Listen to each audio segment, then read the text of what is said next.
start again. Sorry. Hey you guys, how's it going? My name is Josh and I'm on a mission. Thank you so much for joining me. I'm so freaking excited that you're here. We're about to get into the 225 mark for my subscribers, and I'm so thankful for everyone that has subscribed from day one. I've been doing this for 4 months and I honestly am still surprised every time. So I appreciate that so freaking much. Thank you so much. And if you're not a subscriber, please consider it. Go ahead and click that like and subscribe button right over there. And this channel is all about personal finance, real estate while I am living in Puerto Rico. I am a real estate agent in Puerto Rico, but I'm also an IT student. So I'm trying to always balance life with both things. And one of my passions is personal finance. Why? Because I know what it is to be broke as a joke, also known as millennial. Basically what you would call the working poor. And I always try to see how I can actually make $10 into 20, $5 into 10.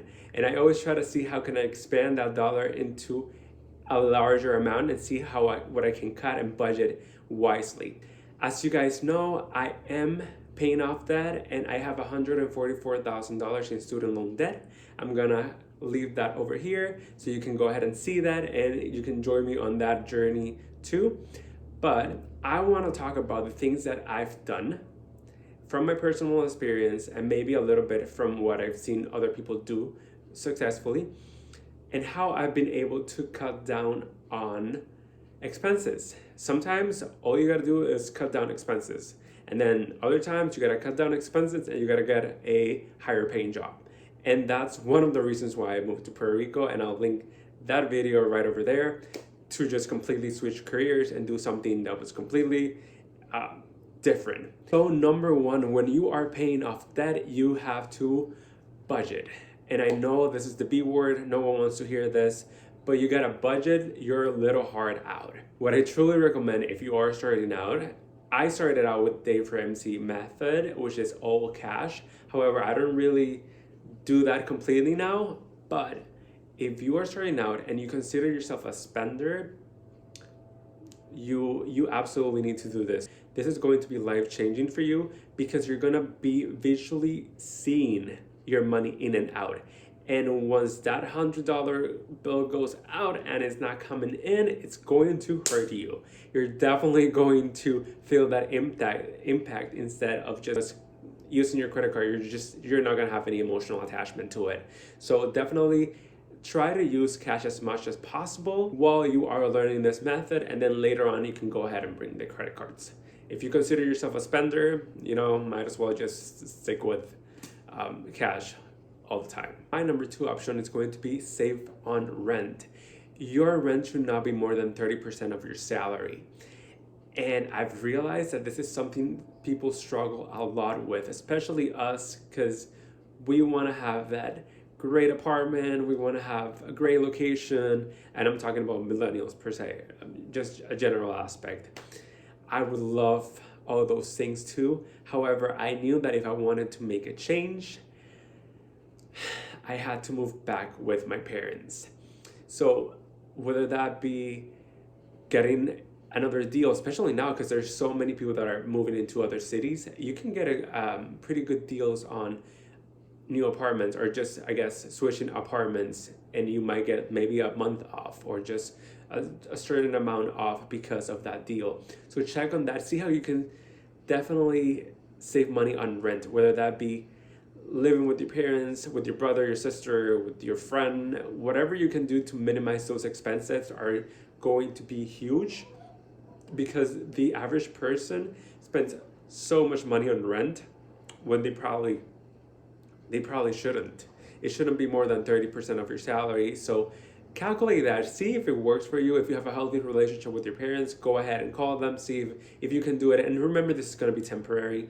Do it for a few months, do it for a year, just while you are saving up for your things and paying off debt as much as possible. Number three, and this was a game changer for me, because I didn't realize until I started doing a budget how quickly things add up. I was living in LA. I had a $80 cell phone plan bill. And this was like an old T-Mobile thing. I don't think I even had like unlimited calls. I only had like 800 calls. Mind you, no one calls as much now, but if you're a real estate agent, you definitely go over those 800 minutes. Now I switched to a prepaid phone, and actually I only pay $45 a month. That's half of what I was paying, almost half of what I was paying. So check things like that. Check your bill. Check your internet provider. Check your Netflix and Hulu accounts. Do you really need them? Are you really watching as much Netflix? Maybe you can actually go ahead and switch to one. If you have all of them, you can sacrifice. Unfortunately, no one gets rich without sacrifices, or pays down debt for that matter. So you absolutely have to be doing and be making sacrifices. Number 4 is learning how to cook. Let's face it, I hate to cook. I think it's so time consuming. I think it's so much work. Sometimes I lose appetite. Like I'll start cooking and then I don't even want to eat whatever I made. However, you have to stick with a budget, and that budget includes not eating out. Whenever you eat out, just think about one, how unhealthy it usually is, and then secondly, how much money you freaking just spent. Whether that was like only like $20, that was $20. $20, you could have made maybe 2-3 meals out of those $20. I'm not saying you have to be a chef, but learn 3-4 dishes that you can balance yourself with. That's what I do, and I kind of like just know what works and what doesn't, and what's going to be really quick, and you'll be able to like do this in 20-30 minutes and bounce. My interest is to eat a healthy balanced meal with as little money as possible and call it a day. Number 5 is going to be find little ways to not spend money. So let's try to do a no spending week, meaning for this week you're not gonna go out and eat. And instead of that, do something that you're not required to spend money on. You can go hiking, you could go for a walk, you can play games with your roommates. Just try to find creative ways that you are actually not gonna be spending money on. Because honestly, if you're only having fun while you're spending money, maybe there's something deeper there you might want to check, because you don't really need, it's not a necessity to spend money and to have fun. Find creative ways that you can actually do and things you can actually do in order to have fun without spending money. Number 6 is going to be to cancel all your memberships. And I'm talking about that gym membership you haven't used in 3 months, and because of COVID, who knows when you'll be able to go back to the gym. So cancel that. Amazon Prime has to go. I'm sorry guys, but if you're literally always on Amazon just trying to see like, oh, it's only $5, only $10, things that you can just buy here and there, those are $5 you didn't have. If you had that money, we wouldn't be having this type of conversation. So cancel your Amazon Prime. I'm sorry, but it has to go. Unless you find yourself that you actually have a benefit from it, which I highly doubt if you are a spender, then I'm sorry, Amazon Prime has to go. And number 7 is going to be to find a community. And I want to talk to people that have $5,000, $10,000, $20,000 in loans, in credit card bills, in collections, all those things. It's going to be hard.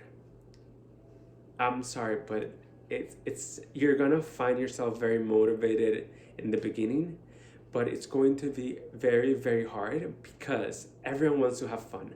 Everyone wants to go out. Everyone wants to do this or that, and you have to decide for yourself if you really, really want this. And that's going to require sacrifices. All of the things I've mentioned are about sacrifices. You have to sacrifice something to gain something. I only know like maybe 1 or 2 people that have the amount, like this large amount of student loan debt, and are willing to do something about it. Maybe I know like 1 or 2, that's it. I don't have a community, I don't have friends or after this, you know? I don't have friends that are entrepreneurs like myself, or I don't have people that I can confine with. And that is probably the hardest part. You're gonna be feeling alone a lot of times, and I needed to go and find a community.